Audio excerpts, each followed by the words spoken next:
Public Health and Safety Committee.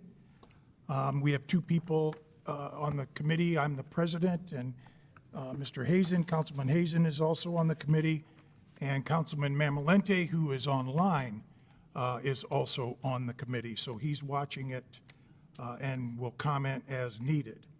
What I thought I'd do tonight, what we're here specifically to discuss is as proposed ordinance known as DORA, which is Designated Outdoor Refreshment Area.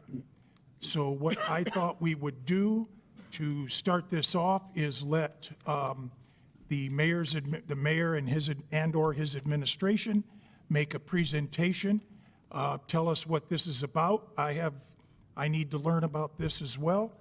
And then after that, we can open it up to public comment and questions from there. During the mayor's administration, I assume if council has questions, we can take those as they come. So I will open it up. Mr. Mayor. Thank you, Mr. Chairman. Tonight we're going to discuss DORA, which is a brand new tool authorized by the Indiana General Assembly just this past year and became state law effective July 1. We'll be here to present mostly what it is. We'll talk about what it is not. And we'll also talk about a plan that we have in place to deal with things like security and sanitation and just business economic development. So I will be just giving some opening comments, but also Chief of Police Ken Witkowski is going to be here to address security. Tim Ryan, our Central Services Director, will talk about the district from his perspective. Phil Blasco, our Park Superintendent, will talk about the tools that makes available for parks and some of the things that we're trying to do there. Ken Prince is on the bench and will address, if needed, if there's any questions regarding the district itself and the boundaries. But as I said, it's a brand new tool throughout the state of Indiana. Many other states have this, including the states surrounding Indiana, Michigan in particular, and Ohio. And so we have been lobbying the General Assembly for many years to update their liquor laws because, as you know, they don't change often and they can be very prohibitive for things that communities want to do now. Just for an example, we had to change the name of the Mishawaka Market from Mishawaka Farmers Market to Mishawaka Market. So why would we do that? Well, if we did that, now all of a sudden we have the ability to sell beer to patrons out of the beer garden. We could not do that when it was the farmers market. You take the name farmers out of it, now all of a sudden we can do that. Buried in law from way back when, but that's just an example of Indiana state law and how preventative some measures can be. So the state have heard from places all over, communities all over the state of Indiana, and they have wanted to do things like this as part of their redevelopment efforts, in particular places like downtowns.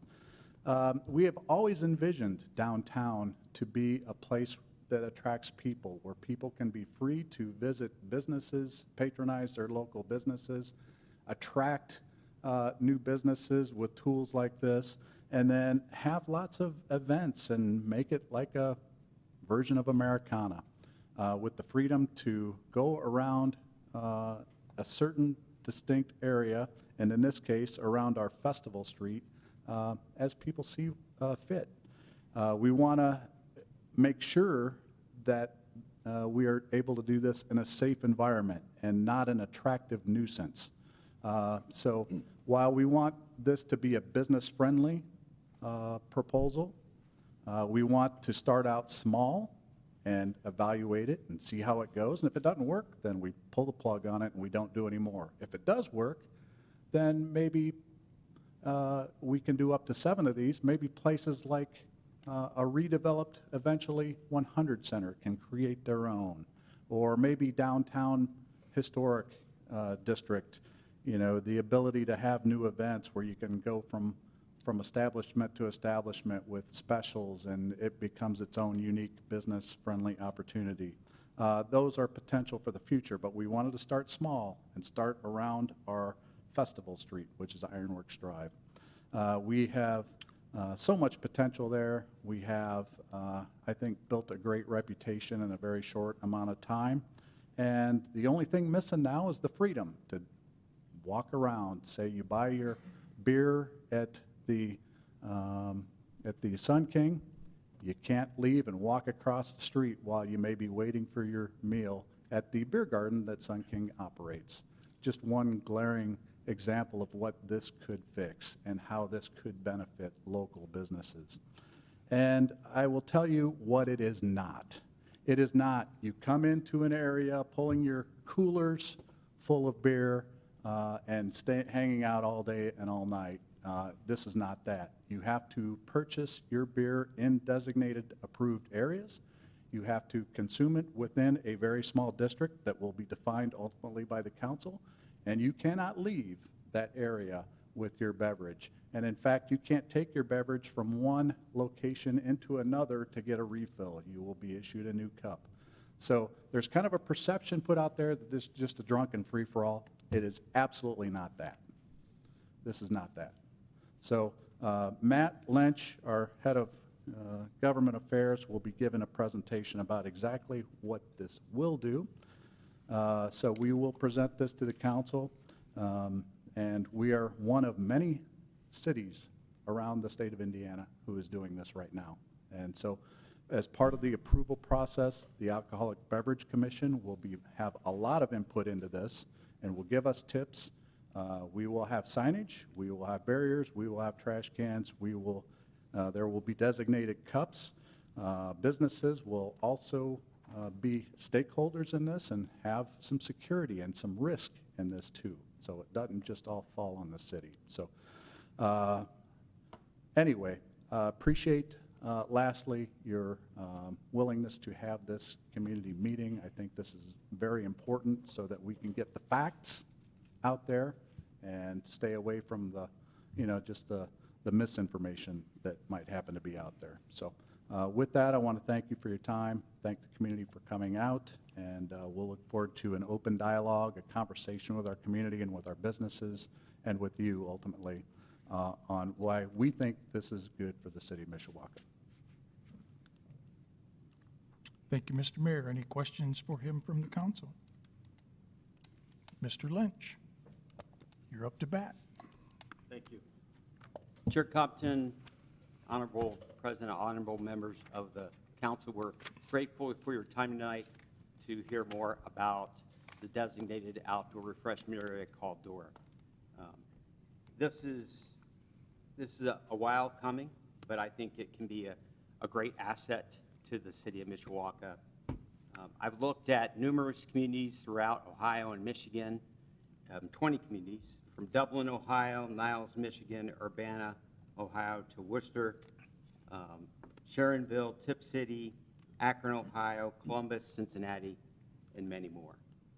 But as Mayor Wood said, the General Assembly for the state of Indiana has allowed the creation of a designated outdoor refreshment area called Dora. The city of Mishawaka has made improvements and supported investment and growth in the downtown area, including city parks such as Buter Park, the Riverwalk, Cam Island Park, as well as Ironworks, which downtown and many downtown park development, which has resulted in improving and expanded recreational opportunities, as well as many vendors to come and attract folks and patrons to Mishawaka. As a result of such downtown park development, numerous stores, shops, entertainment venues, and restaurants, patrons have been drawn to the downtown area, we believe, like never before.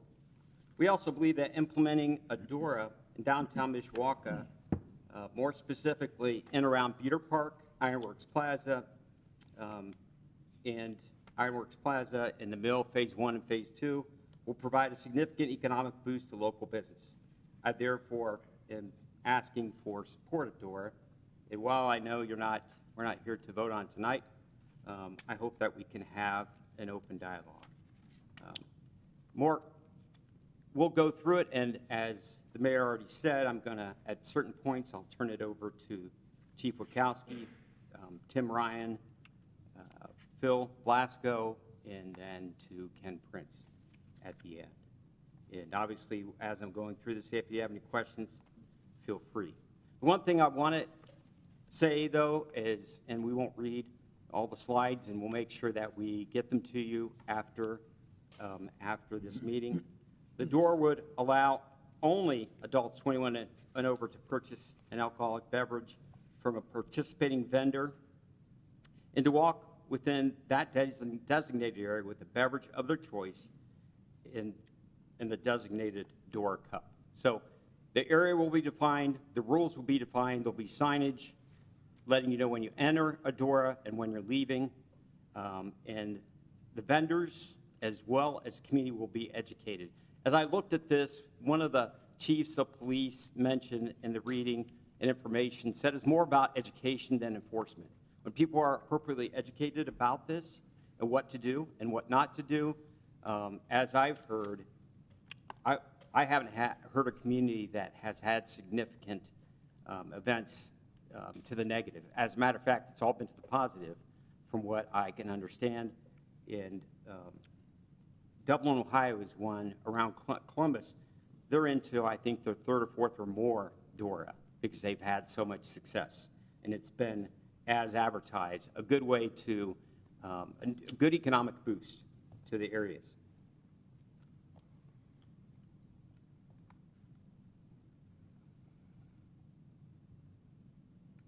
So the designated outdoor refreshment area, better known as Dora, would be alongside the St. John River and off of Main Street. Obviously, those are two big boundaries. The Dora, as designated, will help attract more visitors, people, and local businesses to the downtown area. The proposed space off the St. John River in downtown Mishawaka currently contains Sun King Brewery, and we have Jordy here. Raise your hand, Jordy. And we have the social cantina and the public house. Thank you for coming, and they'll be here to speak as well. Those businesses would be included in the designated refreshment area along with the social cantina, which I met with them last week, and they're all in favor of it as well.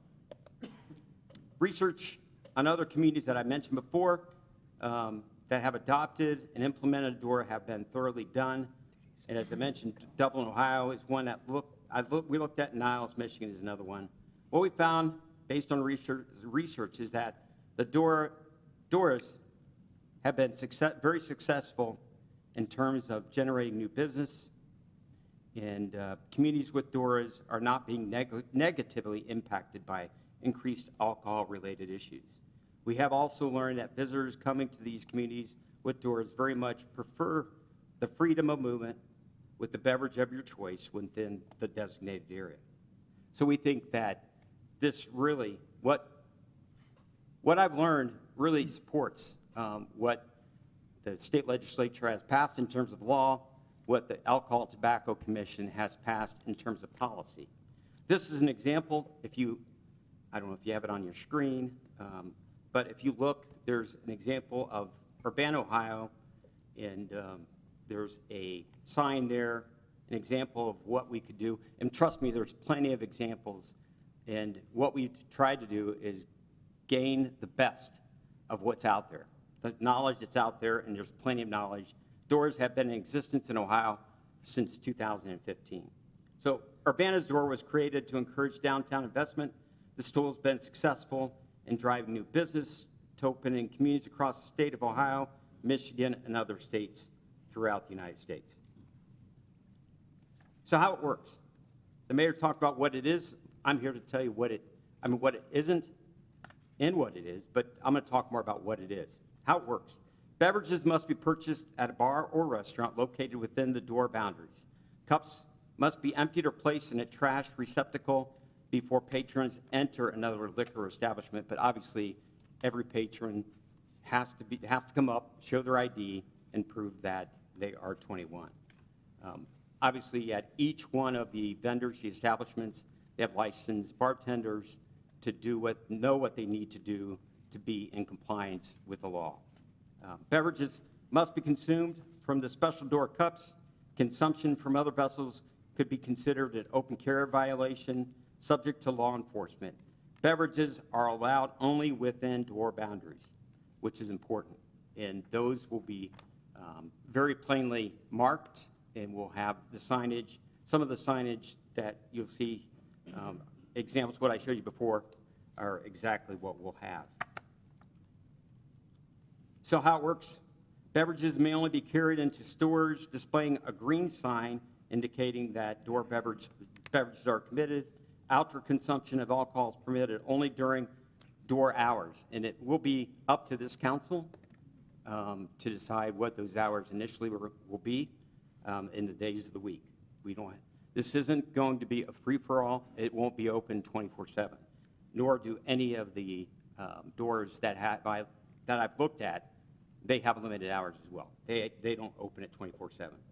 All other liquor laws would still apply to liquor establishments and patrons, including overseeing drunken driving laws.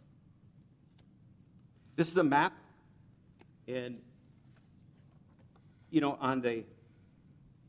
in the green you'll see the designated permittees: Sun King, Ball Band Beer Garden, Mishawaka Public House, Ironworks Center, Social Cantina, and we'll also have temporary event vendors as well. The event vendor location is in yellow. So you see where the vendors are, where the designated permittees are, as well as the boundaries, which, as you see, will cover the mill, Phase 1 and Phase 2, the beer garden, Beater Park, Ironworks Plaza. So that gives you a good idea from my perspective of where the boundaries will be. But they'll be outlined very clearly. What would this door ordinance mean for Mishawaka Parks Department and the programming? I'm going to ask Phil Blasco to come up and talk about that.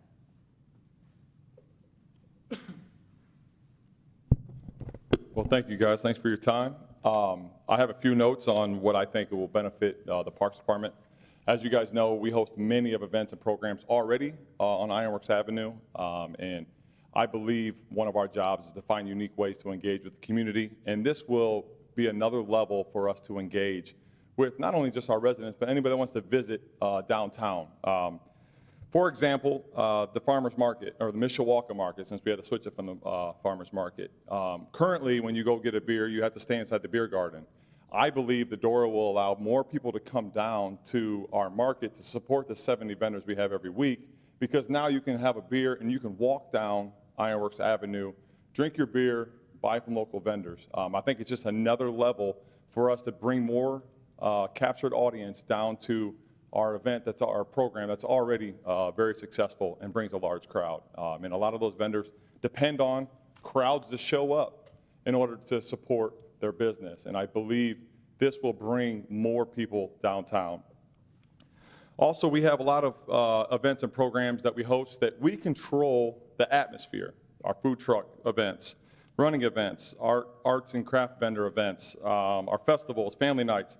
Most of those are geared towards families. And so we are in control of that narrative. We theme them specifically to make sure that we have audiences that are coming down there that we want to have down there. And we have, our goal is to make sure that we have something for all ages. And so we do have varieties of 21 and over, but majority of the stuff that we do, we really focus on bringing families together downtown. And I believe that Dora will help not only bring more people downtown, but all the businesses that are down there that would be a part of this, they all look for captured audiences too. The more people that are down there, they're going to support the local businesses as well. In turn, could bring us most of the vendors that sign up for an event, let's say Food Truck Fridays, which we're going to do in September, they're not going to come unless there's a crowd. And so by us having another tier to allow more people to come down to walk freely will bring more people, which then will bring more revenue towards the Parks Department, because more vendors will want to be a part of already the success that's going on down there. Another example, the Ironworks Event Center in the plaza. In this approved vendors from outside the district, right now, they are coming into the plaza. And so this would allow us to reach out to maybe some of the vendors for the temporary event permits, that they can be a part of the Ironworks events, be able to serve down there, and be able to capitalize on the Dora, even though they may not be in the district. Now, this isn't saying that any Joe Schmo from any bar can come and just be a part of it. They have to be on an approved list in which we would create that, and we would vet them and all that. And so we've already been doing that with the event center. So that would also open the door to more rentals. And so right now, we don't have a ton of rentals in the plaza, but this could open up to more events and programming. Now this, in order for you to rent the plaza, you have to do a tour with our staff. We have to know what you're doing, why you're doing it, what's it for. And so it isn't just anybody coming in to host whatever event they want, that we have to meet with them and make sure that it is something that we want in downtown Mishawaka. This is a little minimal, but right now, if you want to serve beer in the plaza, we as the Parks Department, I have to go rent 3-foot fencing to go all the way around that plaza, because in order for you to serve beer without the door, you have to be inside a 3-foot fence. So that's like the market. You have to be inside the beer garden because it's a 3-foot fence all the way around. You can't go outside of that boundary. By approving the Dora district, it would allow the Parks Department to partner with various restaurants within the district to benefit from the events or programs that are already happening. Currently, when we host an event, we can only partner with one restaurant, or as far as beer vendor, because you can only pull a permit for, one permit can only be pulled from one restaurant per address. This would allow any of those restaurants that are in the district to be a part of our events. And they could also run specials, and they could also bring more value to our events. Maybe they want to have a booth down there on Ironworks Avenue and be able to offer variety of different options when it comes to hosting our events. Last ice rink season, we had 29,000 visitors in downtown Mishawaka at the ice rink. Now, during the winter season, most of the time, I would imagine that isn't the prime season for the restaurants because it's snowing. Well, now, can we find a way to work together with those businesses that are part of the Dora district to host maybe some more programming in downtown to take advantage of the captured audience that's already there. And so I think that that would be another benefit for us to partner more with our local businesses to help them take advantage of the crowd that's already coming down there. So I think that would help bring in more revenue throughout the winter season. In summary, I think that the Dora will help support the continued growth and economic development in downtown. This will bring a new level of excitement downtown and also support new opportunities to allow residents and visitors to explore downtown and to keep the positive momentum that is already happening in the Princess City. That's all I have. Thank you, Mr. Glasgow. I do want to back up just a minute. Yeah. If there's any questions that we have for Matt and his comments and Phil or his comments, we can go with them now. Mr. Emmons. Thank you, Mr. Blasco. I got a clarification. You mentioned that you have a parameter around for the door area, correct? Yes. Now, is that to keep people from extending outside and keeping them within that boundary? Yeah, it's a controlled atmosphere that we have, that we already are. How are you going to keep a controlled atmosphere when you don't box it off or box it off, other than an imaginary line? Well, most other cities that we're looking at that are doing best practices, they have signage where you're entering Dora and when you're exiting Dora. And they have the cups, they have signs in every one of the restaurants. And so what's nice about Dora is there's already a template out there. There's so many other cities that are already doing it. We just need to find a way to adjust it to make sure it fits the city of Mishawaka. And so I think that by taking all the other cities that are out there, and that's what we've been doing, is trying to figure out, all right, what makes sense in downtown Mishawaka and what can benefit our community and also bring more people to downtown. But yeah, there would definitely be signage. There are some, like I said, there's some cities that just put a circle on the ground. There are also some cities that put a large sign that says you're entering and you're exiting. And there also will be rules as you enter and you exit. But again, to what Matt said, It's really about educating our general public, and I would imagine if this gets passed, the first few months of it, it will be a lot of educating, hey, you can't go past this point, you can go past this point. But I think that it will definitely benefit in the end. You're talking about bringing new vendors down. Now, where would you put those new vendors? Within the boundary or outside of the boundary? Yeah, no, they would be on Ironworks Avenue. Pardon? Ironworks, our Festival Road, Ironworks Avenue. So our market right now is at capacity at 70, but not every event has 70 vendors at it. I understand that, but are those vendors within your boundary? Yeah, oh, absolutely, yep. They would have to be within the boundaries that is set? Yes, the if they're parameters. serving beverages or if they're part of the temporary permit that would be pulled, yes. What I'm also focusing on is this would bring more artisan vendors and other type of vendors down that want to be a part of our events because there's a larger captured audience. Our market has grown more and more vendors because the crowd continues to grow with it. And so people want to be in front of captured audience. It would be a 7-day event, basically, that Dora would be 7 days, right? I think that, sorry, I didn't hear you, 7 days? Well, you would be able to service 7 days a week. It could be. I think that's up for debate and discussion on what exactly those days are and the hours that are going to be. I think that the foundation needs to be set, and then I think we need to get down to the nitty-gritty of what we all agree on. Do you have to abide by the hours that the parks are open and closed? Yeah, I would not want to go past 10 o'clock, unless, because we also have the noise ordinance that goes at 10. So we want to make sure we're respectful to our neighbors. Thank you. Yep. Thank you, President. Any other questions? Mr. Hazen? So if I bought 2 alcoholic beverages, I can walk Buter Park then, right? You could go in Buter Park, yes. So could I go into the skating rink too? Or are we going to say, no, you can't bring them into the building? Into the building? Yes. That would be part of our district, yes, you could do So that. you could do that? Yes. Okay. I guess I have to ask, what part of good idea does that seem to have people bringing alcohol into the skating rink with the kids in that?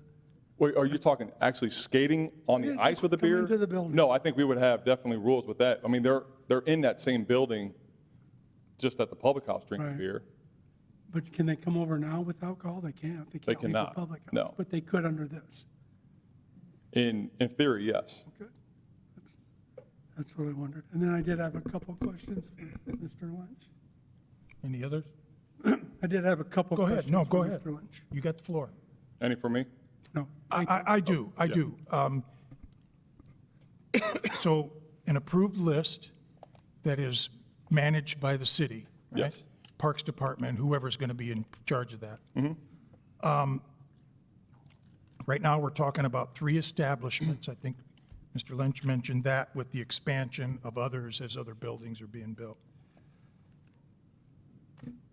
Phil, you mentioned several different things.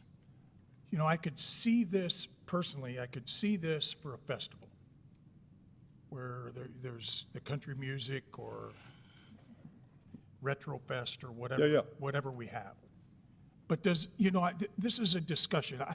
I struggle with it for the market because that is a family event. And do we need dad walking around with a beer with the family? In my opinion, no. That doesn't make it successful. What makes it successful is, I don't know that alcohol would add to something like that. This is just an opinion. Yeah.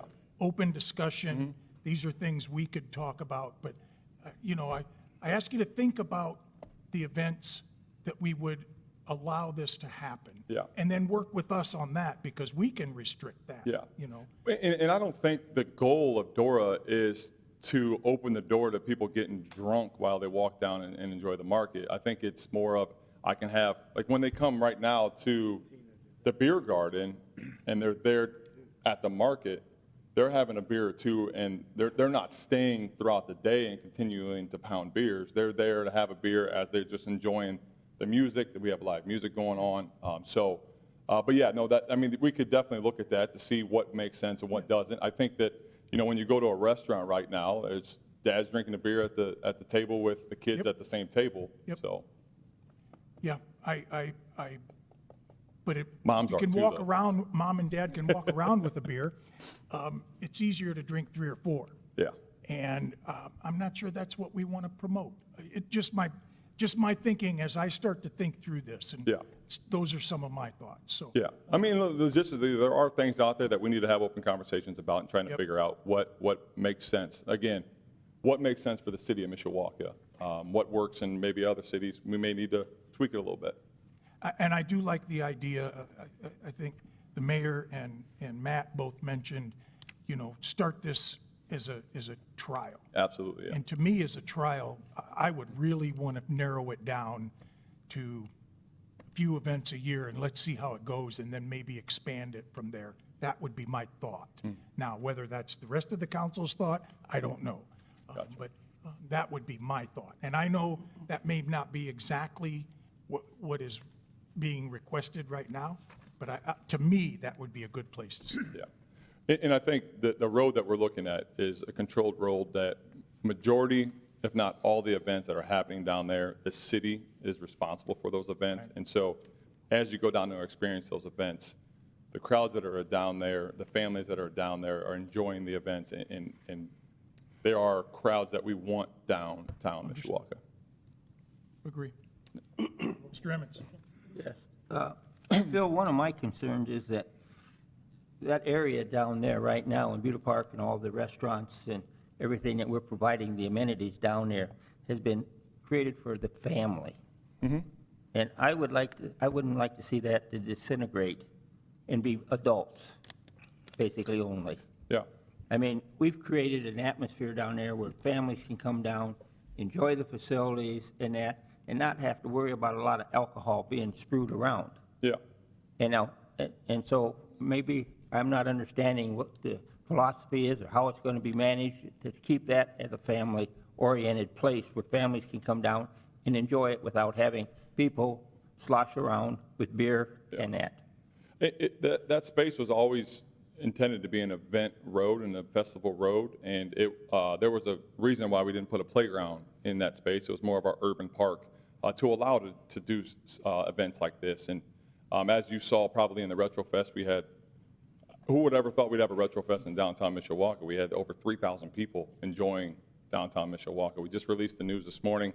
We're doing a country fest downtown Mishawaka on October 7th. And so this space has allowed us to engage not only with families, but senior citizens as well.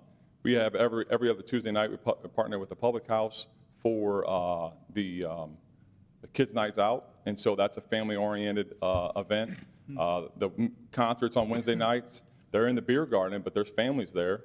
They're drinking beer in the beer garden already with kids around. But right now, everything is confined to certain areas, whether you're at the Public House or whether you're at the beer garden. Yeah. You're not circulating around carrying beer with you. That's what I'm saying is. Yes. Are we getting away from the family-oriented thing, or are we producing an area to where it benefits the vendors by selling more beer and more beer floating around within that area that you've outlined? Yeah. And that's my concern, is that we keep it to where people can walk down there, they can feel friendly, they're not bumping into people with carrying beer around, walking around, and that. Well, and I think we also control that with Well, I'm the just days of the asking, week or the because hours that we these are- operate it. These are questions that Yeah. I have had people call me and express, how are you going to control certain things? Mm-hmm. And that, so, like I say, we've got to take a lot into consideration before things can happen Yeah. and that. And then also, Phil, could they put up and keep that area where it shows the designated area and that, instead of just what Dora is? I'm not sure what, so I don't, Matt's got that. I don't know what slide that is. Well, you showed the park and you showed the parameters of where it's outlined. He's going to go back to it. And if we could keep that up there for a while, so when people are talking, we can Yeah. visualize what they're talking We'll about. go back and forth because there are things that I want to cover. Any more questions? Thank you, Phil. I Yes, Mr. appreciate Mayor. that. And thank you, Councilman Mr. Day. President. You got me? Hi, Phil. Let's do it. Hi, Phil. So I was just taking notes on the things that you said, and you mentioned that vendors won't come unless there's a crowd. So is alcohol, selling alcohol and letting people run or, walk through the vendors with alcohol, is that going to bring in more crowds, or is it going to be the vendor's job to do a good job bringing things that people want to buy? I think that the alcohol, being able to walk down Ironworks Avenue just brings another level. No, I don't want it to be geared saying that we must have alcohol in order to have a successful event. I think we already are having multiple successful events, or we wouldn't see the crowds that we already see. I think this just adds another tier to it. But I believe the downtown restaurants right now are thriving, but I think they could do even more, better if we were to have the Dora. But no, I don't want it to be geared to say, what I'm not trying to say is you have to have alcohol to have fun. That's not the point I'm trying to make here. Thank you. Any other questions? Mr. Benicki? Thank you. Phil, everybody keeps saying beer, beer, beer. I mean, could this be mixed drinks and things like that as well? I believe most that I have seen is beer and wine in the district. But again, that is something that the parameters that maybe Matt will talk further about. This would include that folks could go to Social Cantina or the Public House and get a cocktail. Okay, so it could be mixed drinks, Yes, things it like could. that. Yes. But we can define it as a council, as Mishawaka in a way that we want to. But, you know, if you and I and President Hicksonbaugh and the council went down, everybody may have their own decision on where they want to go. This will allow that freedom. You could go and get a beer from Social Cantina. I would probably go to Public House and get a Moscow Mule. And, yeah, Woody may go down to somewhere else and get a margarita. So and you can meet back in the beer garden or around within the parameters that are set. Okay, and I mean, we'd be naive to think that nobody's bringing alcohol downtown now anyway, whether it's in a Yeti cup or something. I mean, they're going to do what they're going to do. So True. this would help to kind of regulate it a little bit. Actually, you made a good point. Right now, the way Indiana ordinance is, it's very specific related to open container laws, and the chief can hit on it a little bit more when it's inside a vehicle. But when it's out in the community, right now as it stands, people without the district, people could bring their own and sit on the sidewalk or on the road and drink their own beverages. So this would control that and limit only the alcohol that's sold within the permittees, the vendors. So I think we could get ahead of it, we could control it, and we could eliminate that, because that would become, as I mentioned before, an illegal use, and it would be outside of what would be considered legal within the ordinance. Okay, thank you. Mr. Hicksonbaugh? Thank you, Mr. Chairman.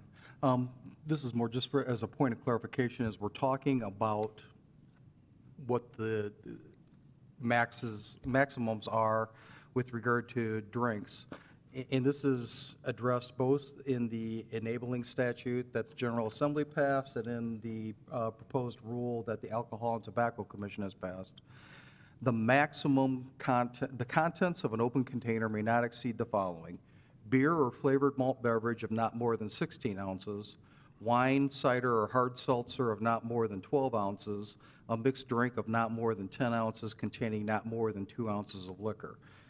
And I would agree that it's stated statutorily as being a maximum, so in my opinion, we can narrow that focus as we would desire in terms of the ordinance that we would pass. But just for the record and everybody's clarification, that's what the statute says is the max that's allowable.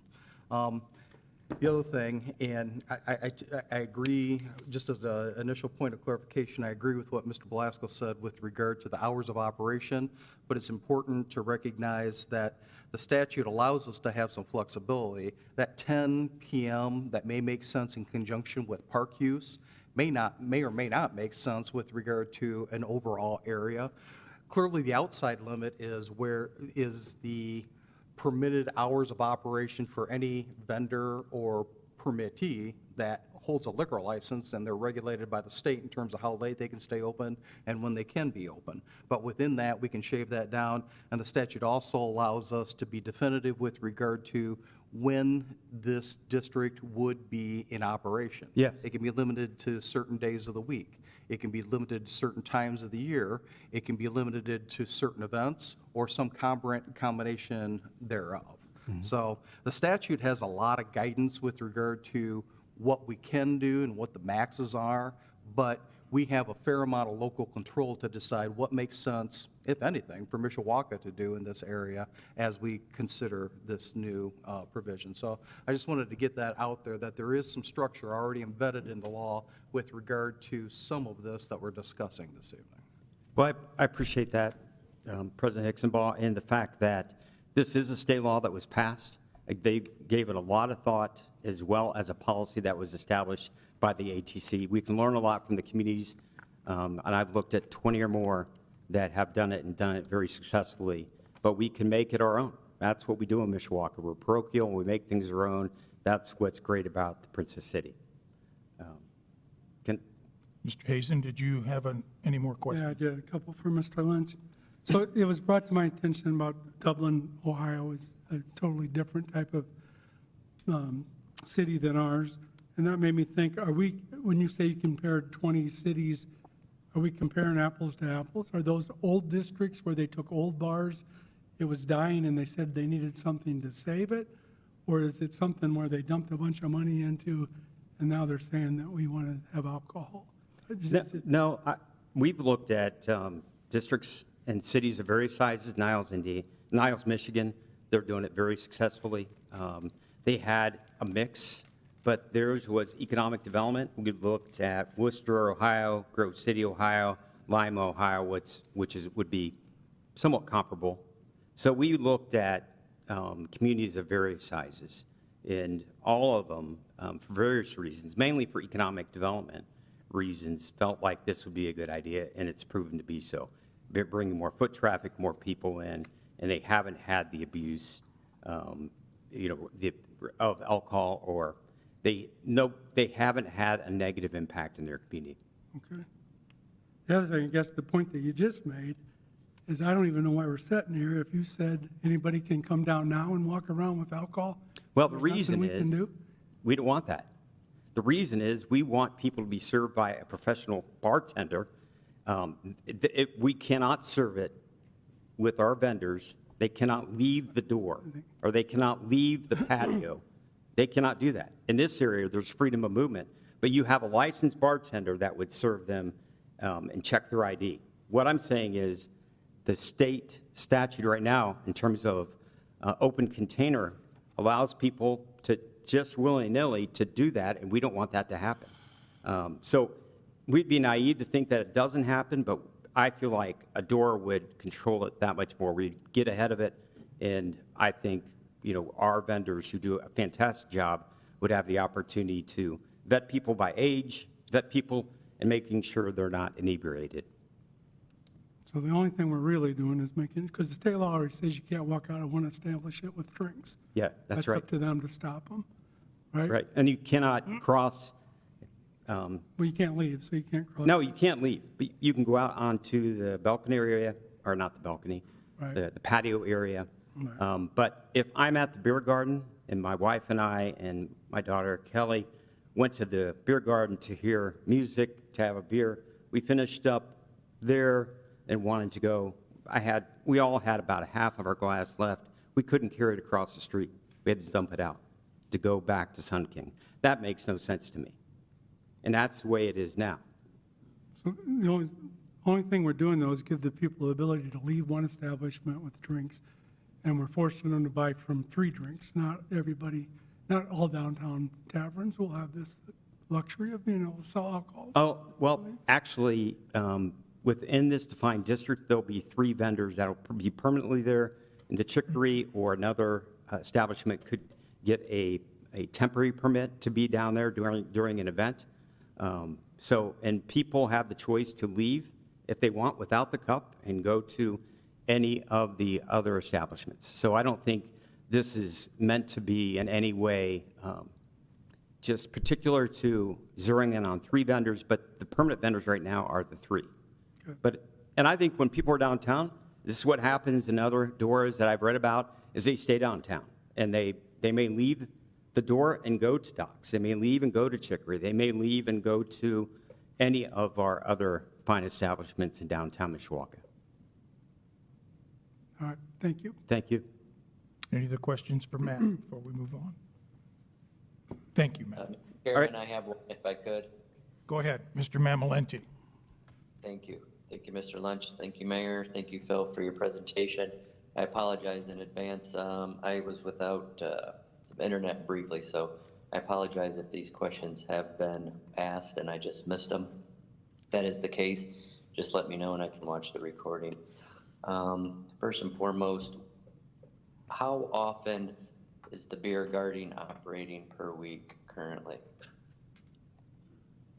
Only because of limited temporary permits, just twice a week. And that is the maximum? That's maximum. Those are the only times they can get event permits, temporary permits. With the DORA approved, would that increase? No, actually, they won't be able to sell more from the beer garden, but this would allow them to sell from Sun King. And I will have folks from Sun King come up and talk about that. But that's, right now, we're really, if it's a permit for the beer garden twice during the week, otherwise Sun King can't sell to anybody going outside. And this is about freedom of movement. As people have, the Second Amendment allows you in Indiana to carry a weapon freely. This is carrying alcohol freely, but limited to by our great vendors, by our great bartenders. And, we're talking about a glass of alcohol, beer, et cetera, as President Hicksonball has talked about. Any other Speaking of glasses, if I could have a couple more questions. Speaking of those glasses, who's responsible? Do the vendors purchase those? Or does the city purchase those and sell them to the vendor? Or how does? So the vendors would purchase them, and I talked with Jordy from Sun King today.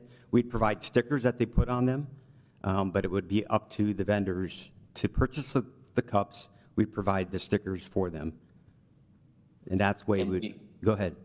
And we could mandate, for example, if we feel that the glasses should not exceed 12 ounces, that could be the case, correct?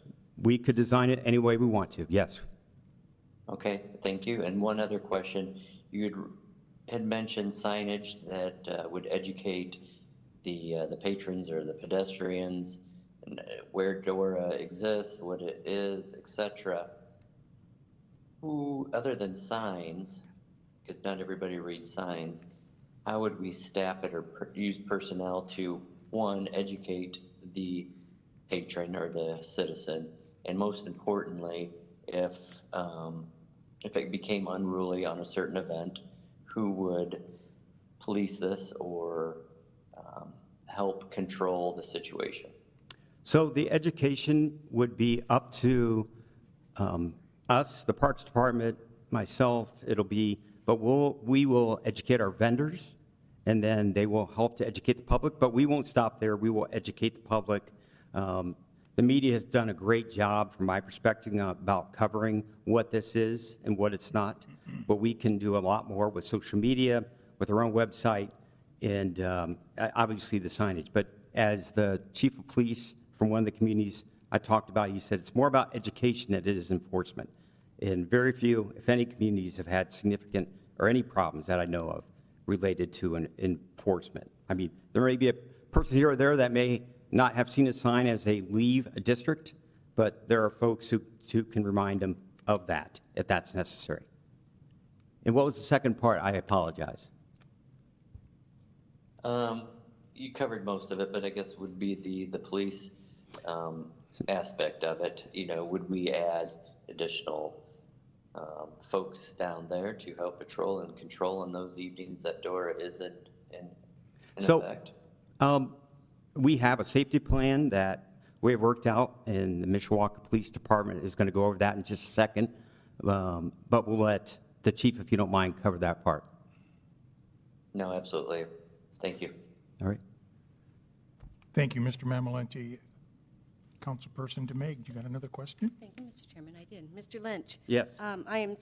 We're all glad that Sun King is here, that came up to our city from Indianapolis, and we're grateful for them to be here.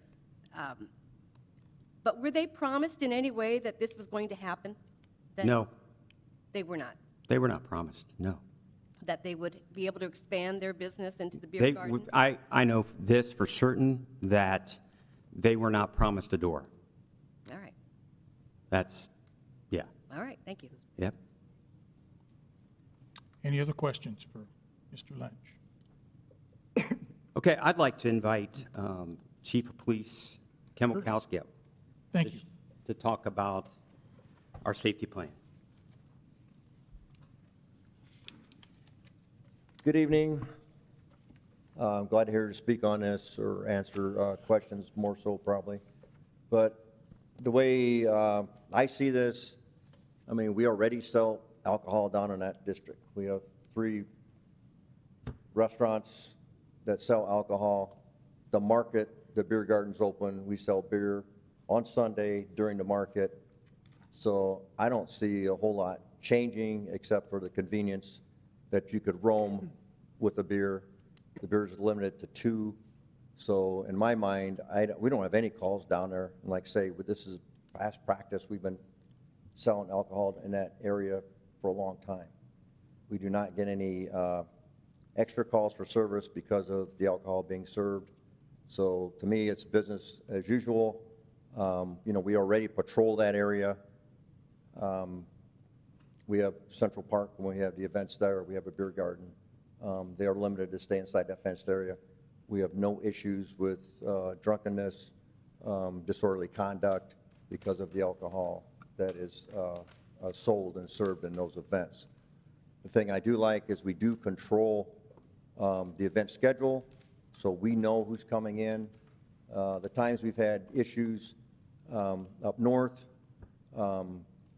issues to the west of some of the establishments where police were called numerous times.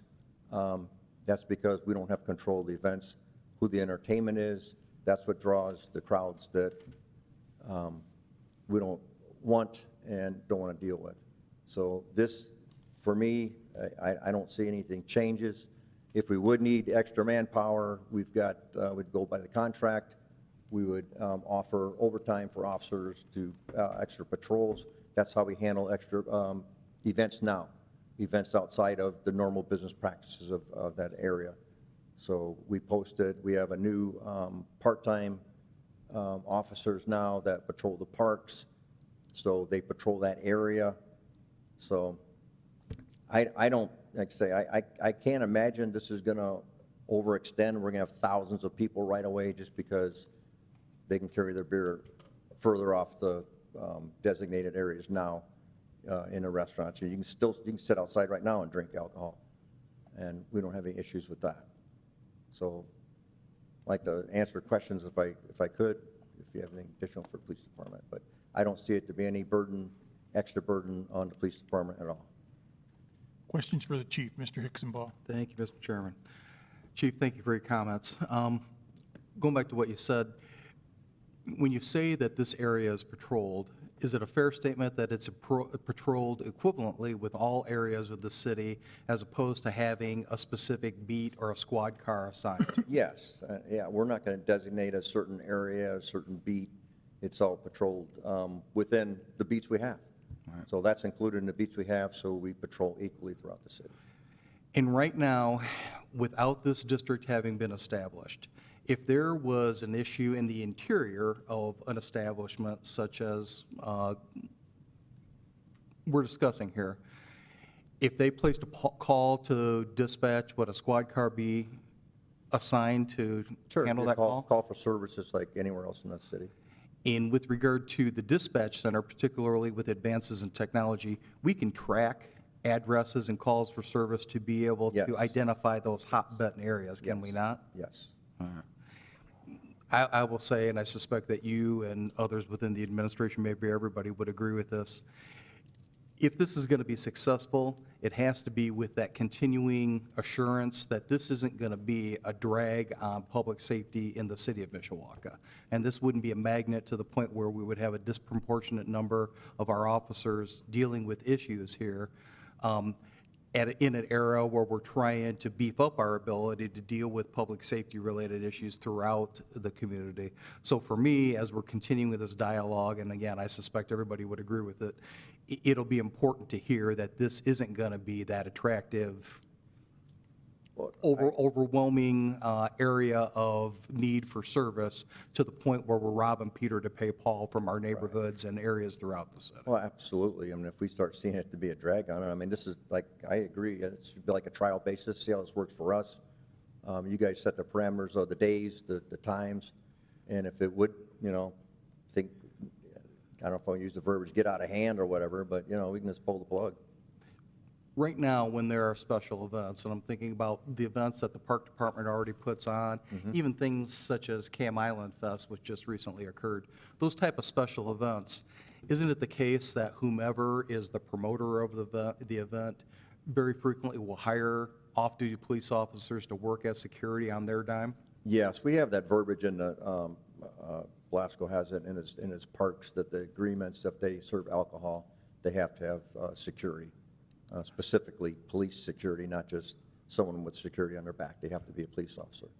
So then, at the risk of stating the obvious, if there was a need identified to have a beefed-up police presence, rather than having to pull cars off the street, it's possible for both the city for its events and then for private entities as they are conducting their events to be able to secure the services of off-duty officers as need be to provide that needed police presence. Sure, I mean, it's basically currently how we do it. Like say, when they have a special event down there, that Retrofest was a good example. We had a lot of people, but we had extra officers down there. We had the 4th of July event, which is huge. Beer garden was open. You know, I can't remember the hours, maybe 5 o'clock it started, maybe 5 to 10, something like that. But, you know, we had off-duty officers working that event. We didn't put a strain on patrol officers that are normally working your beats. It was all totally off-duty officers that worked that event, and we had no issues. And hasn't it been a time-honored, part-time opportunity for officers to go to work within the brick-and-mortar footprint of an establishment that serves alcohol, as a prudent business owner would identify the need to have that additional presence? Yes. To make sure that they're creating an appropriate environment for the public. And you know, I've heard it brought up about, you know, families and, you know, family atmosphere type of thing. And so we have pretty much all these events, we've had both. We have served alcohol and we have the families there. Thank you. Mr. Belovich, got a Thank you, question? Mr. Compton. Chief, you indicated that we have other officers that are patrolling the parks. Do they have authority to arrest? Yes, they do. Okay. I have 2 sets of officers. We have some that are going to just work inside of City Hall or just security, but the ones that are outside have police powers, arrestable powers. Okay. And will these people be available when we have special events down at the mill? Are they assigned Well, to that yeah, area? I schedule them, so, yeah, we can schedule them. I mean, that's normally what we do. We have officers, as we just spoke, that come in off-duty, that work the event, but normally I'll have the parks guys around also. Okay. Thank you. Any other questions? Chief, is it fair to say that currently, for big festivals, Cam Island, Country Music, Retrofest, that security is on site? Extra security for those events? For those special events, yes. Bigger festivals? Yes, yes. That there is required security on site to be, that the person hosting the event is responsible for hiring them? Yes. So to speak. Well, yeah, yes. Okay. But if we pass this along, smaller events, the market, it wouldn't require extra police coverage. That would be more of an on-call kind of thing. If there's a problem, there's a call, they go down there. Exactly how we handle it now. They Okay. serve beer down there right now. Right, And right. if they need us, they call us. If not, we're not Right. there. I mean, we patrol, this normal patrol stuff. But for the bigger events, it's required that they Yes. have Yes. a police presence. Okay, thank you. I've heard from Mr. Lynch, a safety plan and such. Can you enlighten us? Is there some sort of an official safety plan, or is it pretty much what you just described? It's what I described. Okay. Yeah, there's something drawn up, because I don't know, I think maybe for DORA, you have to have a security plan, so. Right, Yeah. okay. Very And good. we can revise that, too. I mean, I understand, and, Yeah. we would, I think as a council, Right, we have some influence on all that if we so choose, so. yes. Okay, any other questions? Thank you, Chief. Tony, do you have something? No, I'm fine. Thank you. Thank you. If you don't mind, I'm going to ask Mr. Tarner from Public House to come enlighten us a little bit more about how they run, how it works now, and how they can benefit from the door. Mr. Tarner.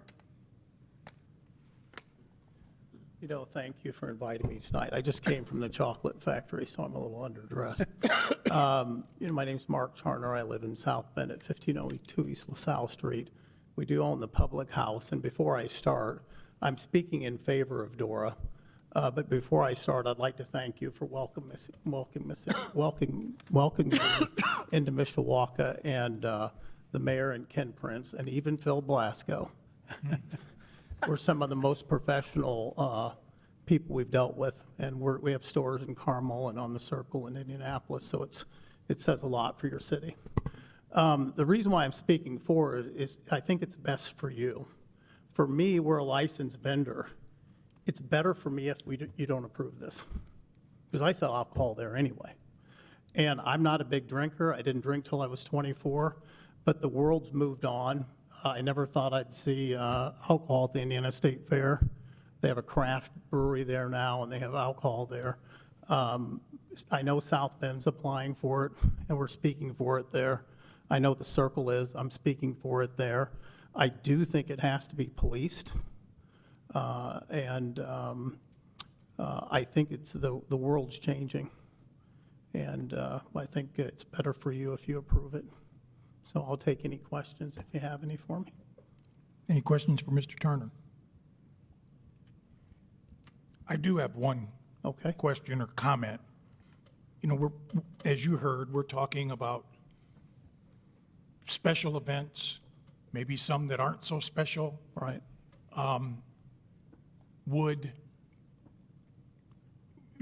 Speaking only for the Public House, because you can't speak for the other two Right. establishments in this area, would you be willing to partner in the cost of hiring security to make sure that things are taken care of? It's a good question. I probably would not. Okay, So that, I think external security is a public issue, so I probably wouldn't. But I that's a good appreciate your question. candor. Thank You're you. welcome. Thank you. Thank you. Thank you. Yep. And with that, I'd like to invite Jordy from Sun King to come up and share about their services, what they've done. They've been a great addition, as Councilwoman DeMaid has said. But Matt, Jordy, if you want to come and enlighten us and talk about, if you would, how the door would help. All right, I'm gonna keep this short and sweet, because one, it's on my phone and it's gonna die. So 1 second. All right, while we are still waiting on a lot of details about what all this entails, I do believe that the mayor and the city have really laid out a fantastic blueprint for what any potential DORA vendor in the future can go off of, including Sun King. We're excited for the potential opportunity to provide guests with a safe and more relaxing experience when coming to our tap room and being able to better utilize outdoor spaces. We see great potential for the increase in business to the area for everyone, which supports all guests, and believe that we can do this safely and efficiently, working within your designated guidelines moving forward. We look forward to continuing the conversation, and I will try and answer questions that anyone has. Any questions? Okay. Mr. Hazen? So I don't know if you can answer this or not, it might be Mr. Lynch. So do you have to apply for the permittee license? So you mean for like the Dora? Yeah, Dora? not really sure exactly how that's going to work. Okay, Can you- okay. yeah. Thank you. Yeah. Any others? Thank you for being in Mishawaka, and thank you for your input. Yeah. Jordy, can I ask you? Yeah. How do your bartenders, do they check everybody who comes in? I mean, So- in terms of age, and how do they assess whether somebody is inebriated or shouldn't be served anymore? Yeah, so, I mean, obviously, all of the bartenders and servers that are on our staff have to go through the state guidelines of getting your permit to be able to serve anybody. It's a long test that you have to take. A Sun King policy actually is that we make sure to card everybody under the age of 40, even though the state law has changed to, I think, like 26 or something like that. So we do that. You know, I have a pretty strict policy. I don't know if anyone has been in in our establishment here, but we do take that very seriously, because that's the last thing, because the server understands they could lose their license, which is, you know, how they make their money, is serving and bartending. We also could get fines and get in some significant trouble if we mess up and do not card somebody. So, yeah, Thank you very much. no problem. And, yeah, I want to be cognizant of where we are with time, but yet I want to make sure that we're thorough. And so the next person I'm going to ask to come up is Tim Ryan and talk about a sanitation plan. We do, in fact, though, and I want to emphasize that we do have a safety plan that's written out and spelled out. It has to Understand. be for the ATC, as well as a sanitation plan. Okay. So I'm going to have Mr. Ryan come up and talk to us. Thank you. Can we see that plan? Can you send it to us? Yeah, I can send it to you. I can send you both plans. Please. All right?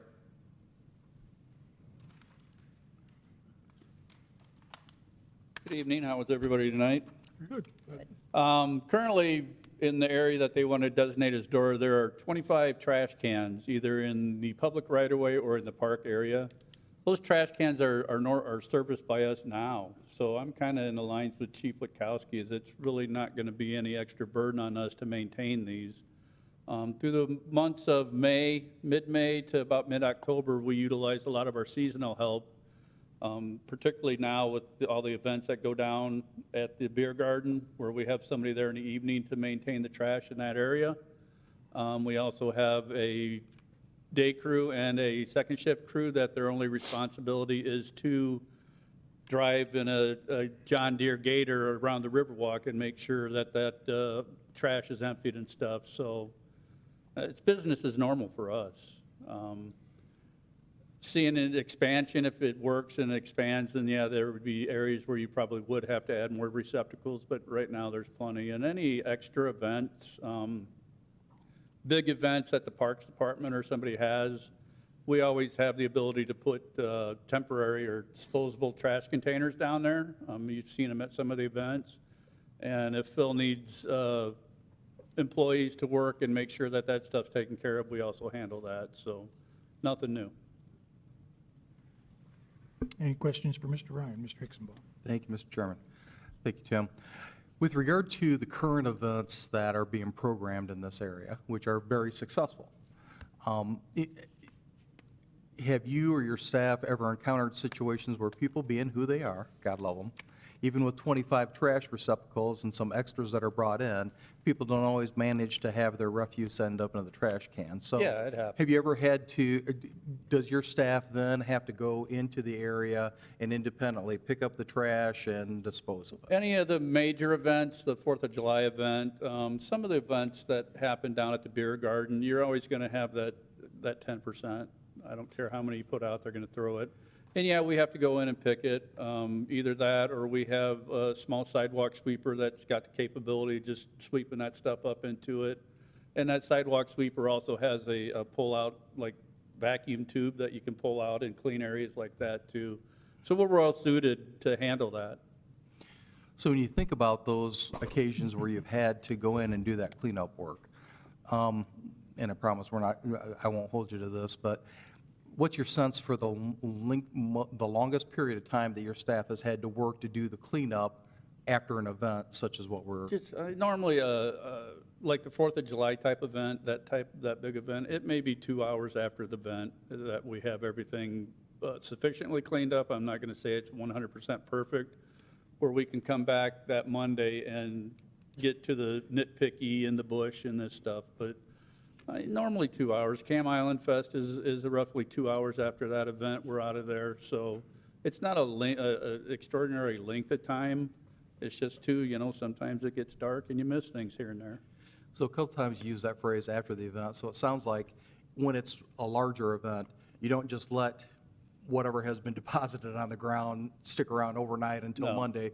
There's an immediate Yes. attempt to address it and then some follow-up during the Yes, work week. yes. Any of these major events, we have personnel on the ground, and anybody that's been to the Cam's Island event knows it can get very crowded. We've found ways to work around that, where we take care of it as it's going on. Once everybody's gone and the vendors are breaking down, then we come in and do a final cleanup, so. And for any of those type of events, if there's any overtime that's generated in order to clean up afterwards, is there an outside party that picks up the tab for that after you send them a bill, or is that just part of the cost of doing business for It's Central part of the cost of doing business. We have tried to bill, but then it got to who do you bill? Most of these events, majority of the events are in conjunction with the city of Mishawaka, the Parks Department, the mayor's office, so it's business as usual. It doesn't matter.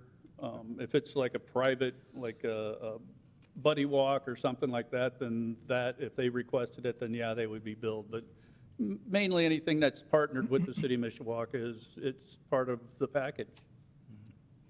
Appreciate the information, thank you. Okay, Any other questions? Thank you, Tim. all Very right, good. thank you. So we have vetted this well. We've done a research. We worked with the legislature to pass the state law, which they have done. It's been vetted with the ATC, which they have a policy which we need to abide by. We can make it our own as we do in Mishawaka. And so I would end my remarks and invite Ken Prince up and just say, I hope that you're able to look at all the facts and hear all the information and understand that we have not just vetted, but we are making it our own. And it can work in Mishawaka. I believe that it's done well with the events. We have open container events as we speak, and the chief has talked about those, and I would just ask for your continued consideration as we move forward. And with that, I'm going to invite up Ken Prince. I got, Mr. Chairman? Yes, sir. A couple questions. Question for Matt, question for, Yep. Thank you, Mr. Lynch. I'm just going to recap real quick. So there's one permit holder. We would be, And then there's actually, vendors? the vendors we would be, as a city, asking, we would approve the ordinance, okay? Okay. And the vendors would be permanent vendors. They're not the permit holders. Okay. Yeah. So is that an additional license for them? No, it is not.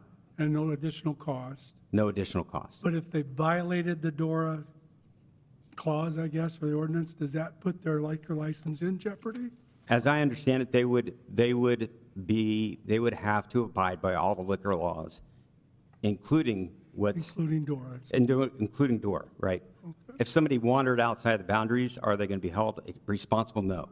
But if we had consistent problems with them under the DORA ordinance, that would put. They would have to follow the liquor laws, yes. And that- Okay. And then the boundaries themselves right now, are those set in stone? Or is that something we do? Is that something administration did, or who did that? down We here? did it initially, but we can tighten up the boundaries. We can tighten up the days. We haven't set days of operation yet. We haven't set the hours. As long as they abide by the law as established in the policy by the ATC, we're in good shape, but we can make it our own. Okay. All right, thank you. Thank you. Councilwoman DeMake? Thank you, Mr. Chairman. Mr. Lynch, so we've talked about public safety, the Parks Department, Mr. Ryan's division. The one thing that we have not talked about are the hundreds of people who are living there in that area. Have you or the administration spoken to anybody from the mill? I have.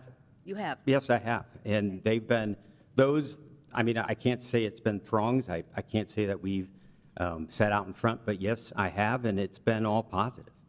And this, the open container, use people drinking alcohol is happening now. And both the people in the condos or the villas and the residents from the mill that I've talked to are very positive about this. Okay, can you tell me who it is you spoke with? They're the residents of the mill. Okay, have you spoke with any of the people who are running the offices? We, I'll tell you that I did speak with someone who was at the mill, and she's been there for a long time, and she never, this was Friday, this was last Friday, she'd never heard about this. She never heard about Dora. So she asked me to send her all the information, and she was going to poll the tenants. So I don't know if she just missed it, or... it's been, in respect to you and to the council, before the reading of, the first reading at the last council meeting, it was publicized. At WNDU, WSBT had a story that night. We've had a story in the Tribune today. There hasn't been, because it hasn't been a second public hearing, they haven't been notified formally, but they will be. But we've publicized it on social media. This public health and safety meeting, it was advertised on first reading before the council meeting, and it'll be before we hear it for the second time. So yes, we've done all that we can at this point, but can we do more? Sure, to make sure that the people, the residents around that are included, but we have done a lot to make sure that we publicize it And well. you spoke with the management, Have I spoken with management of? the mill? No, I have not. Thank you. Mr. Lynch, that was going to be one of my questions, too. So, and I thank Councilperson DeMake, or Councilwoman DeMake for asking that, because it reminded me of that. And I encourage you to involve these people at the mill and at the new development, and tell them what's going on and involve them in this process. These people live down there, and if I lived down there, I'd want to know about it. So I encourage you to reach out to management and talk to them about this, please. We will. Very good. And, we'd welcome the opportunity to come to any neighborhood meeting and talk about it as well. Very good. Thank I'll you. turn it over to Ken. Thank you. That was going to be one of my questions. No, you did fine. Mr. Prince. Mr. Chairman, thank you, members of the council. First, I want to address the Flaherty and Collins question at the mill. So when Flaherty and Collins brought that project to us, one of the elements that they thought was critical was orienting the businesses to the tenants that live there. And that is why Sun King is there, and that's why Social Cantina is there.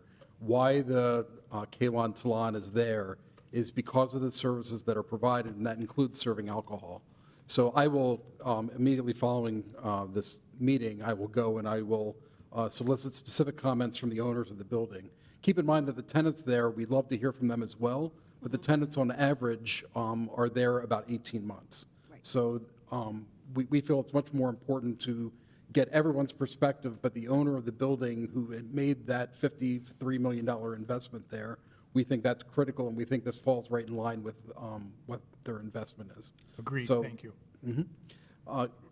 The first thing I want to just touch on is I think what we're relying very heavily on, and it has been successful so far, is personal responsibility. I couldn't help but think when we were talking about alcohol, is that when my kids were little, we went to Chuck E. Cheese and they serve beer and possibly other things at Chuck E. Cheese.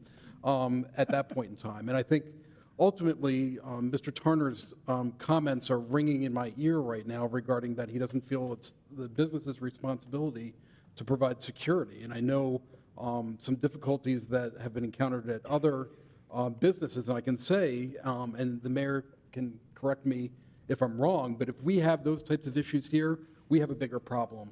And that's the reason why when he made his comments, that if we have those types of problems here, we're going to shut that down.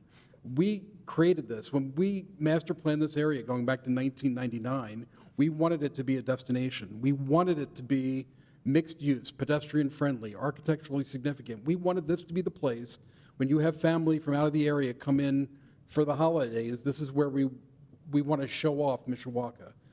So we would not want to do anything to damage that vision that we've now been working on for over 20 years. The other thing I would mention is from an economic development perspective before, and I apologize that I get asked to speak on these things, but right before the meeting, I got an email from Chris Fielding, who's the CEO of Cressy and Everett Commercial, and who bought the former police station, and who was required by our development agreement to put a restaurant into that building. And his question was, can't you amend this area to include my area, the police station area, as well into the area? And I also know from talking to the mayor, we've had those requests come from others. Can't you amend the area to include my business in that area? And I think that goes to the drawing of the lines, right? We want to walk before we run. And we don't have any objections. We had to start with something. So from the administration perspective, how these lines were drawn, when you look at those businesses in that area involved, it's all oriented to the event street. So literally any business, when that event street is closed, when Ironworks Avenue is closed, any of those businesses, you can walk from one to the other without crossing a street. So you can use the sidewalk, you can use the Riverwalk, but when that event, when Ironworks Avenue is closed, you have the ability to walk that area without crossing a street. And so that was one of the considerations of walking before running. I'm not saying it's not appropriate to extend it beyond Front Street or extend it across Main Street because the Riverwalk goes over there. But in terms of the concept of walking before we run, this is why that line was drawn the way it is because it is oriented to that event street. It is oriented to Ironworks Plaza. It's oriented to the beer garden and that urban park that we have sitting there. This is not, again, as the mayor indicated, we could do potentially 7 of these. We could expand another district. We could expand this district. But this is a starting point. So this is what we felt comfortable in bringing forward as a starting point, and I'm happy to answer any questions that you might have. But I just wanted to add that regarding how this area was drawn for your consideration. Thank you, Mr. Prince. Any questions for Mr. Prince? Just a comment. Yeah. I think you've done a fantastic job reaching your goals of making it an attraction down here. We too, at least for me, I just want to protect that and make sure we don't do anything that messes it up. Right. That's why we want to take our time and ask these questions and do it. Of course. I do think that it's almost like we're there, why take any risk? That's kind of where I'm at right now, but Right. I appreciate what you guys have done so far. Mr. Hicksonball. Thank you, Mr. Chairman. Also, more of a follow-up comment than anything else.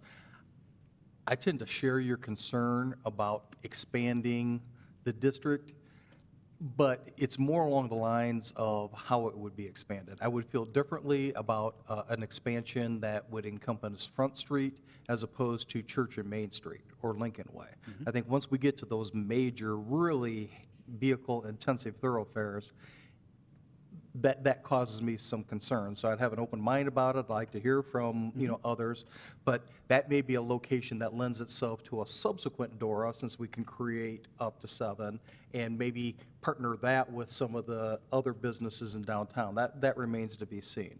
But I do appreciate, I want to go on record as supporting your concern about expanding this too far initially.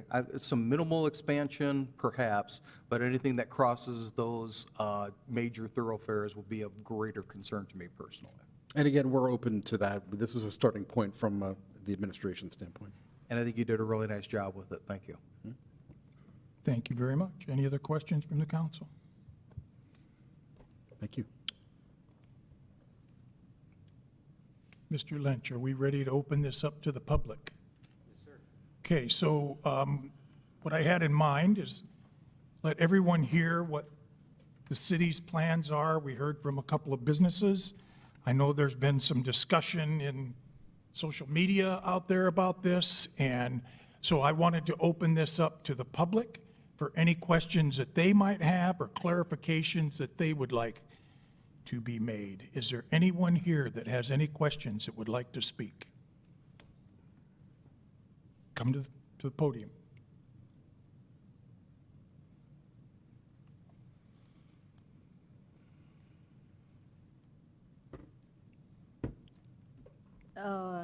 Please give us your name, please, for our, Cheryl Lee Schoner, 622 North State Street.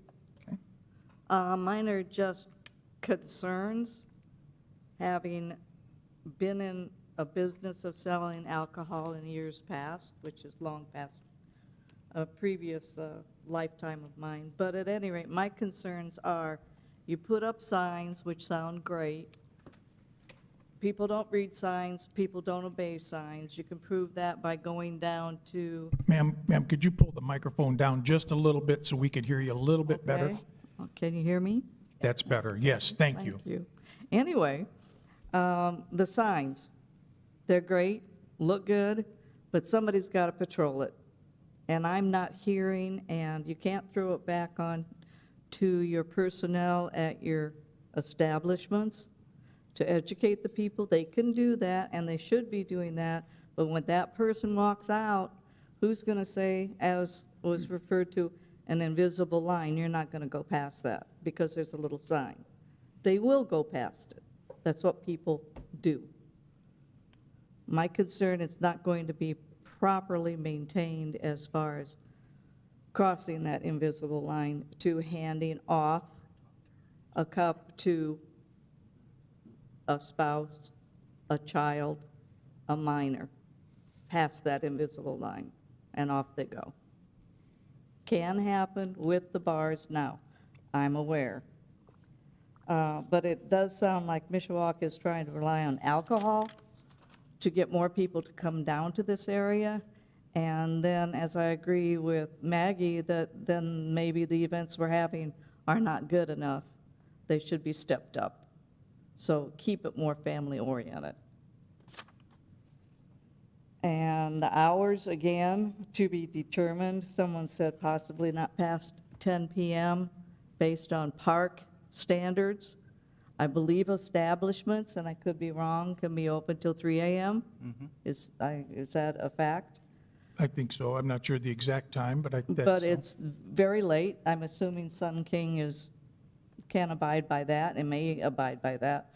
Who is going to be responsible to tell that person at 11 o'clock or 12 o'clock, nope, I can't give you that container for you to leave my establishment? Put it back on the personnel? I think it would be the establishment at that. They would try to, but people are people. They're going to, I can't see them maintaining the control of it that you think they're going to have by the personnel. I don't know the age of their personnel, but it could be a problematic thing going in past, especially past your 10 p.m. The witching hour of midnight gets a little ugly around alcohol. Understood. And why can't this just, again, be expanded for special events? Why does it have to be a perpetual?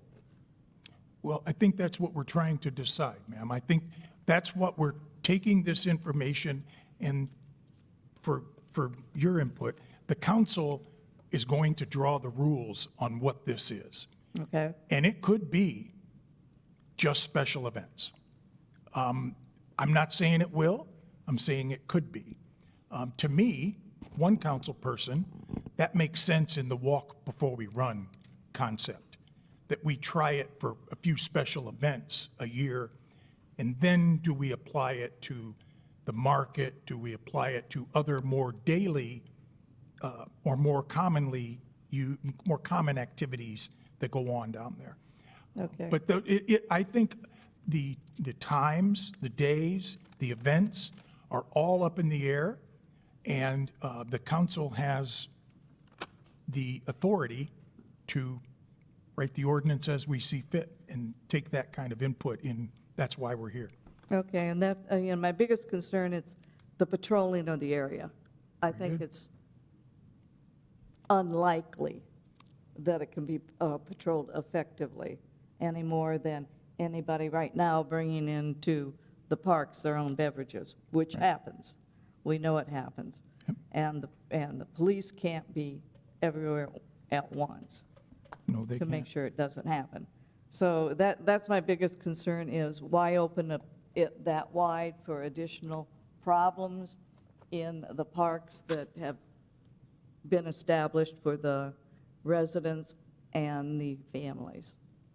Thank you. Any questions? Thank you. Appreciate your input. Very good. Anyone else?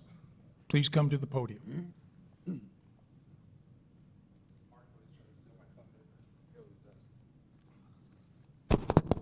How we doing, guys? I'm Bill with the Mishawaka Public House. Mr. Tarner came up and kind of talked about his side. I want to talk more business side, kind of answer the question you had about policing it restaurant-wise. I think my staff, and I'm sure Sun King, Social Canteen, I think we all do a good job of training and controlling the alcohol consumption within our area. I think I've never had any problems with anyone being overserved or anything like that. I think down here, we have a really great opportunity to continue to grow and bring new people here, bring new businesses. And I think this is a really good opportunity to kind of continue to move forward with other states and stay, current. We do a kids night twice a month, and one of the things that I believe this will really help us with is, down there in the middle, Phil, they'll have bubbles and we do face painting and whatever, and mom and dad are on our patio having a beer, sitting, but instead, if we have passed this, they could be down there with their kids, you know what I mean? So it's still a family thing. Like I said, I think that this is a really good opportunity.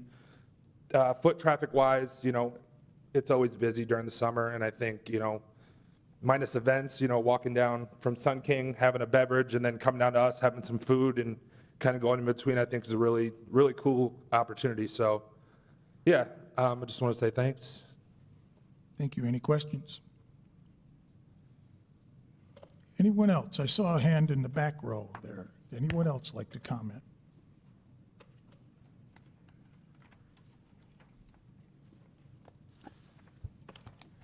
My name is Jeffrey Miller. I live at 321 West 7th Street. And one of the disadvantages I have as a private citizen living on a rather rundown block in the West End is I don't have an entire staff available, paid staff available to research and make a presentation to you.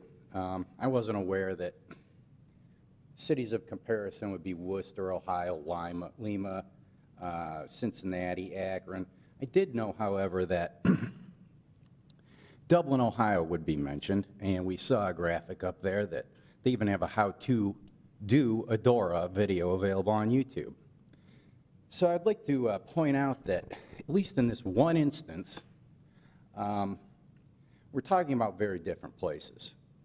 The populations are almost the same. The size is similar. Mishawaka is somewhat more densely populated. But Dublin, Ohio has a median household income of $145,000 a year. Mishawaka's is $38,695. The number of people in poverty in Dublin, Ohio is 1.9% of the population. 17.5% of Mishawaka lives in poverty. As far as crime, according to FBI crime statistics, in 2021, Dublin had 18 total violent crimes. Mishawaka had 131. All property crimes in Dublin, 389. There were 1,464 property crimes in Mishawaka. Mishawaka experienced 7.27 times more violent crime and 3.76 times more property crime. Our crime is additionally more violent. 8.2% of all crime in Mishawaka is violent. Only 4.4% of crime in Dublin is violent. And the Dublin Police Department has a total of 74 officers, according to their 2022 snapshot report.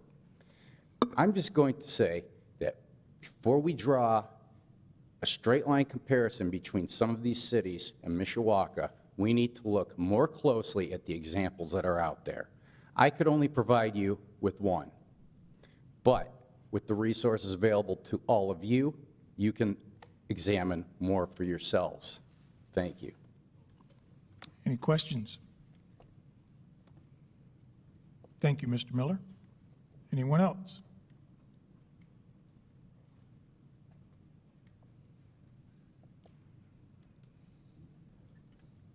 Good evening, members of the council. My name is Carly Chelmaniak, and I live at 211 West Mishawaka Avenue, right on the Riverwalk, so right across the river from the proposed Dora site. And we are in favor of this. I'm a mother, I have my husband, we have a 6-year-old and a 2-year-old, and really what I want to point out to you is that this is, the way it's set up right now logistically, just doesn't make a lot of sense for us. If we are dining at Sun King, the kids are done eating, and they want to go out and run around Ironworks Plaza, and we're still finishing our beer, we're confined to those 4 walls of that building. This would allow us to exit the building, let our kids run around, and let everyone have a wonderful time. I think a lot of other examples have been cited. Going to another establishment to meet up with friends, you can carry your drink, you can all have a wonderful time. I think at the end of the day, this is allowing all people to enjoy the beautiful spaces that have been created in downtown Mishawaka, with or without a beverage. I think that's what the whole goal here is, so that we can all enjoy this area. I've also lived in a city that has allowed open container laws for 13 years, and it was a wonderful, beautiful, thriving city without a lot of crime. And lastly, I would leave you with, I don't think that the patrons that are patronizing these establishments now, I don't think they're going to change much. I think the groups that are coming in to Sun King, Public House, and Social Cantina are going to stay the same. It's just because Dora is initiated, you're not going to have a massive influx of individuals that you don't have there today. And the patrons that are going to these establishments right now are, responsible. They're focused on family, and they're people that you want in Mishawaka. So thank you. Thank you very much. Any questions? Thank you.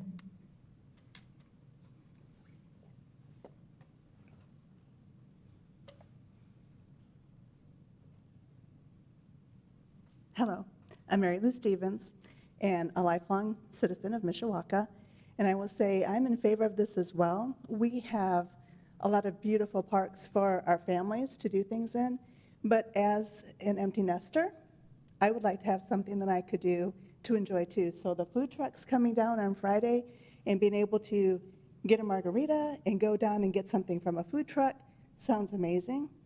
They don't always need, it's not like it's all about the alcohol. I don't think there's going to be any more alcohol. I also agree with the statement before, but it's going to be the same crowds. And we're not rowdy now. I can't imagine if we are, it would be more the exception than the rule. So I don't see much changing other than we have some freedom to walk around and enjoy the beautiful spaces as well. So. Thank you. Any questions? Appreciate it. Anyone else from the public that'd like to comment on this?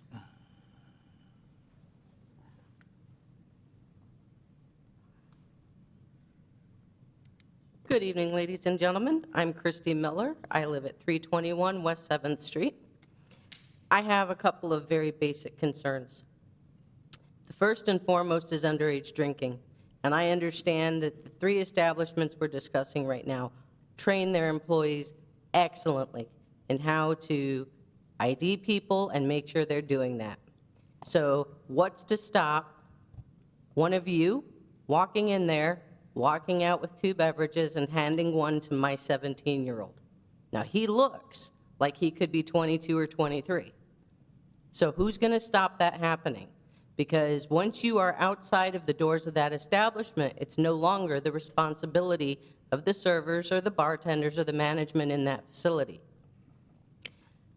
Who's going to prevent the over-serving? Again, they're trained incredibly well, but you can walk up, buy 2, step outside, chug them, ditch the cups, walk to the next establishment, buy 2, repeat.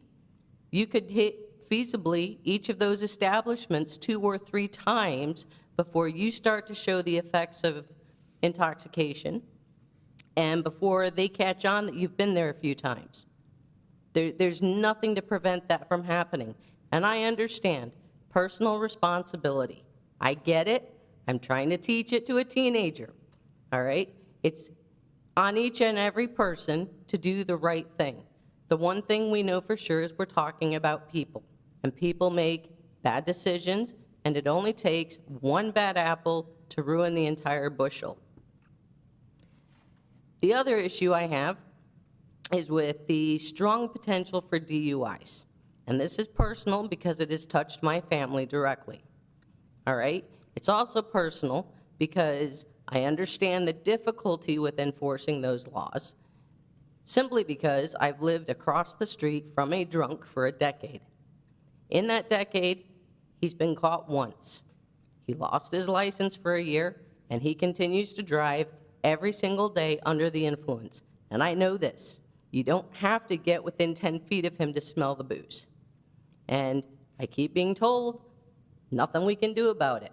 So how are we going to prevent that? How many people are going to potentially be injured coming away from a park that's supposed to be family-friendly before we shut it down? Because I'll tell you, my belief is once this happens, there's no pulling back no matter how bad it gets. Horrible fight at Merrifield a year ago. And a lot changed, but it's still open and still available for everybody. Just we make it harder for people who are not residents of Mishawaka to participate, because it always falls on people outside of our town.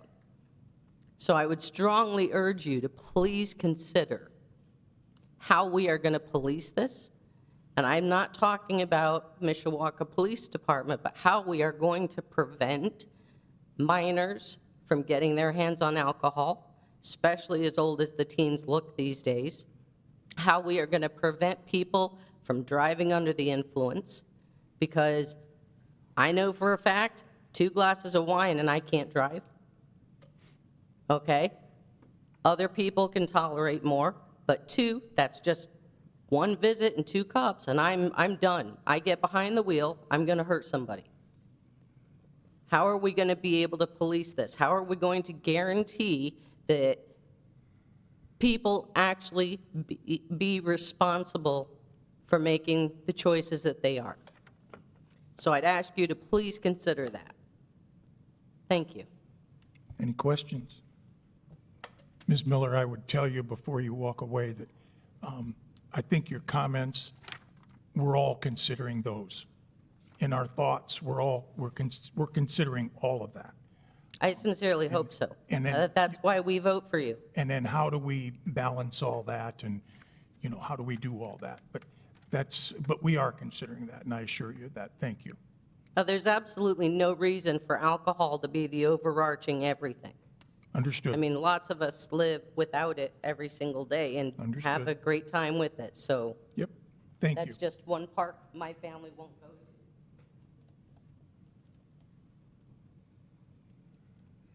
Any other comments from the public?